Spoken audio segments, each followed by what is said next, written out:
Hello boys and girls, and welcome to a update video on the YouTube policy. Wait, I need my light on.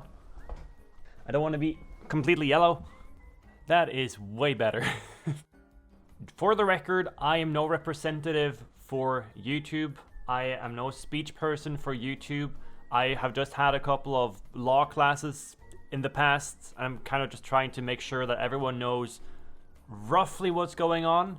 So, what is actually going on right now? As far as I can tell, and as far as sources go, YouTube or Google is now in a lawsuit. They're now pretty much going to court against someone called Gonzalez. I don't know much about the actual course of what is going on behind the scenes there, but I want to go forward and talk about some of the things that is going on and probably why the policy got implemented in the first place. So to get you started, if you haven't heard about the DMCA or copyright law, that's kind of the mindset you need to be in. The copyright or DMCA is basically that if you have made music or something that's audible, I'm talking right now, so if you take the audio from this video and you use it somewhere else, it's copyright claimed by me. It's on YouTube, so technically it would be fair use, but you know what I mean. So technically I own my own voice in this recording. If I make a song, then I own the song. If you use the song, that's bad. You get copyright claim because you used my song without paying for it. Use this as a template moving forward. So the US 230 law is a publishing law. And what it claims, or what it says, is that YouTube is hosting third-party publishing. When I'm uploading a video, YouTube is not responsible for the content in the video. So let's say that someone posted a video about something very bad stuff. That's not YouTube's fault. If I post something really bad, it's my fault. I can be sued for the content that I upload. This is good, right? This is what we want. This is how it's supposed to be. But there is a slight problem. And someone found that slight problem. YouTube or Google, they have immunity if I upload complete and utter BS. But there's one thing missing in that law. And that's the algorithm. So let's go back. I upload some absolute horrendous stuff. Some absolute BS. Imagine that BS being taken up by the algorithm and recommended to people. Then we have a problem. So let's go back. YouTube have immunity if I upload BS, okay? Another example of people that are not under this law is news or news media. Television, news reporting, but all of those kind of things, like the public articles made by journalists and whatever. They are not under this law. If news go out with absolute pure BS and stuff that's inappropriate, they will get the smack for it. They will get the claim for it. They will get the punishment for it. Not unlike YouTube. If I upload BS, YouTube won't get charged with whatever they find. If news do the same thing, if they upload BS, they don't have immunity because they are responsible for what they put out or publish. We're good? So the algorithm, let's go back to the algorithm. So what is technically happening here is that YouTube is being claimed or charged because the algorithm is something they use on their platform that pushes content. So someone, let's say me, upload absolute BS stuff right here on my hand, absolute BS stuff. And then the algorithm goes, hey, this is a video. I want to recommend this. And it ends up on Timmy's page. Now that's a problem. That's a massive issue. Because technically, YouTube or Google is now pushing/publishing that content or making that content known.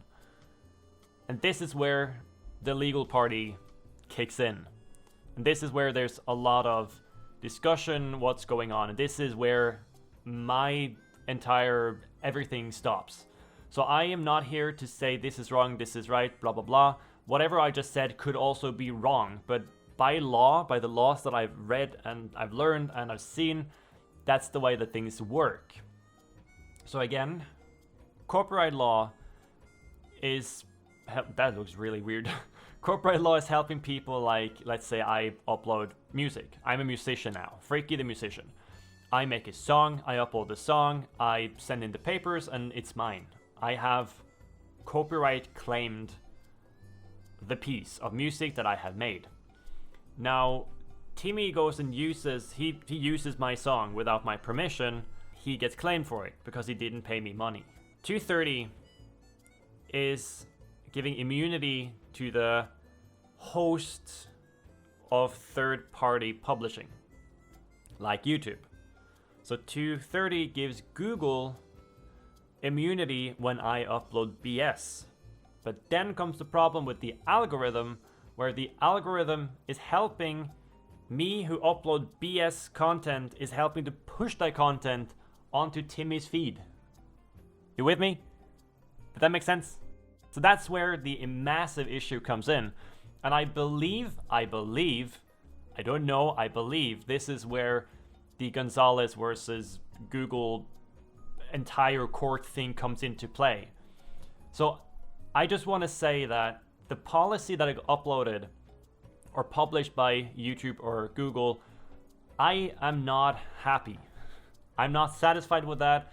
I know I only have like 113 subscribers. I know, I'm fully aware. I am no one to speak. When people like RT Game that I talked about in this video, he got claimed completely, like his entire channel, and he has millions of subscribers. It's not fair.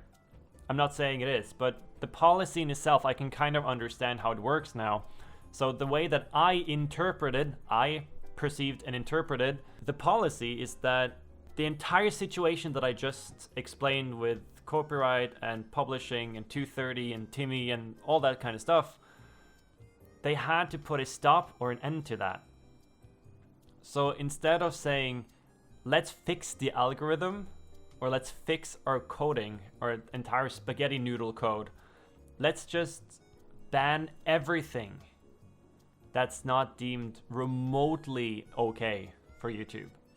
So basically what's happened here, I believe, is that some people uploaded absolute horrible stuff, and that got pushed through the algorithm.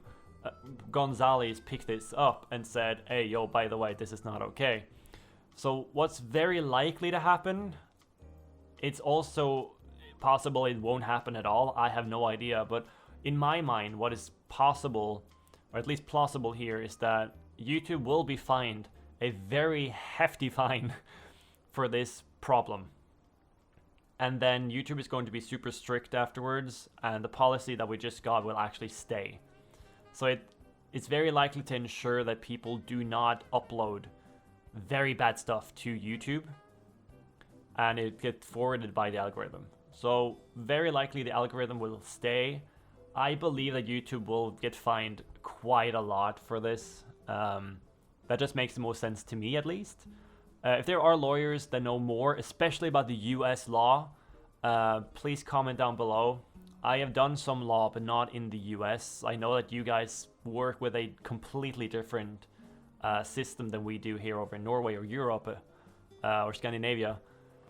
I just wanted to talk about this real quick because it's very important to me, as 2023 will be very likely the last year that I really push and see if we can make content for a living, at least for a semi-ish living.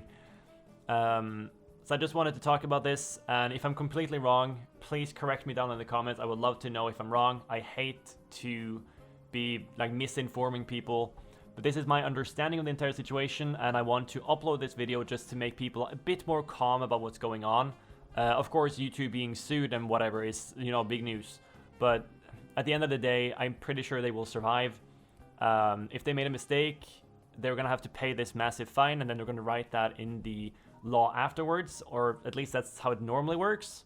So we're just gonna have to be really patient, be a bit careful with what you upload moving forward, and maybe go back and do kind of like I did when I asked people in my audience to go into my thank you so much for watching. I hope this explains some things at least. Thank you, thank you, thank you. Comment down below, like, subscribe, all that kind of fancy stuff. I will see you in the next video.